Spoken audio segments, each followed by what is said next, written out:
Hello everyone. Welcome to Afro News South Africa. To support this channel, please kindly subscribe and share. Turn on the notification bell so you won't be left out in any video.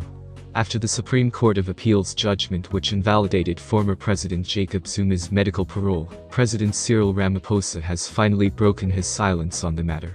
The SCA's ruling has given the Department of Correctional Services, DCS, the responsibility to determine whether Zuma should serve what would be the remainder of his 15-month term or not, with some suggesting that Zuma should return to the Esker Correctional Facility. Meanwhile, Ramaphosa seems to be cognizant of the problems that could unfold in the country if such a decision was to be taken. He was quoted ipsissima verba by the SABC News, saying that it is his understanding that Zuma has successfully served his entire sentence, indicating that he does not think this matter should dealt in such a way that it could lead to another unrest as transpired in July 2021, where the country was almost brought to its knees by rampant looters. I do not believe that we should see any unrest through this because there are other processes that will ensue, and the period of that whole sentence in my view, as I've heard, seems to have already run out, Ramaphosa said. He went further to suggest that the Department of Correctional Services, which has since appealed the matter, should be afforded an opportunity to make the determination thereof. I have put up my case forward. Let us leave it to the panel to come up with an outcome. We cannot prejudge it. They are best placed to deal with this matter, he added.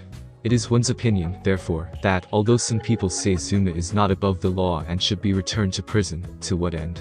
We cannot risk another economic disaster due to another unrest by imprisoning an 80-year-old man whose health appears to be unstable. Of course, Zuma has his political detractors, but perhaps we should consider the bigger picture. His imprisonment serves no purpose for the country. What are your thoughts on this development?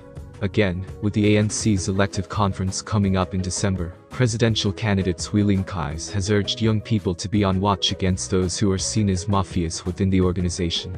After suspicions surfaced about his involvement in the digital Vibe scam, Mkhize resigned as Minister of Health last year. However, he has not been proven guilty of any misconduct, and he maintains his innocence. Mkhize has been holding multiple campaigns in the lead-up to the AN 100th conference, since he was nominated for president. He told the students at the University of KwaZulu-Natal to stop blaming adults for their plight, and start making decisions for themselves. He spoke to political student groups, and urged them to carry the banner in South Africa's political debate.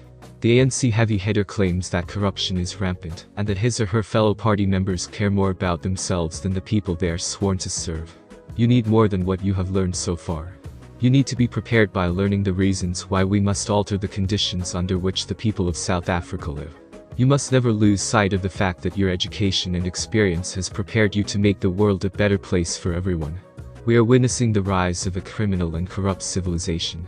Maintaining existing levels of inequality makes it impossible to combat crime, since everyone looks out for number one, the man spoke up and explained.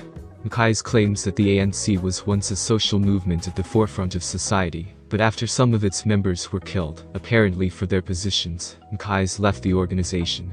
President Cyril Ramaphosa's faction in the ANC is talking about unity and regeneration as the party prepares for its elective conference, but the RAT faction is arguing that purging members of the party will prevent any progress toward